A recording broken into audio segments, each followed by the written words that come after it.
Each week in our program we're going to have a segment that we call Remember, when we bring back some of the rugby league greats of the past. And today's guest was a very colourful and controversial character, but was regarded as one of the best referees that Queensland ever produced, a referee who had the respect of all players. When I took up refereeing, I was a cycling champion of all things, and I got talked into it by a fellow I used to play with in South, Ray Newman, and I thought that was a bit of a giggle when he suggested it to me. But I set out to be the best in my trade, and it is a trade, and I feel that I accomplished that. It might have taken me a few years, but after 26 seasons at it, I was still learning, and I feel that that's the big thing, to never forget that you're learning and learning all the time.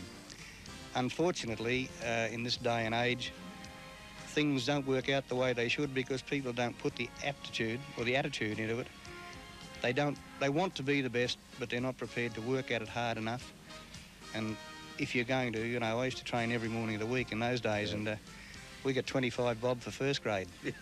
You know, and people say to me, you must have made a lot of money. Well, I reckon that I lost about $2,000 a year to refereeing, but I wouldn't have swapped it, never.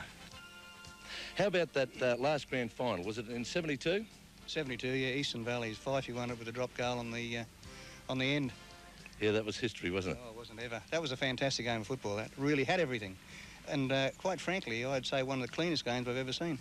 And you were saying before that you noticed that in some of the games after that, a lot of the boys were trying the drop kick.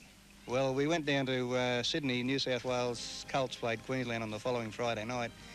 And even blokes like Desi Morris went drop kick silly. And Desi finished kicking up one from halfway. Oh, gee, I wonder if you like to hear about that. Well, they won. They finished up winning on 4 drop goals that the Queensland boys kicked. Incredible.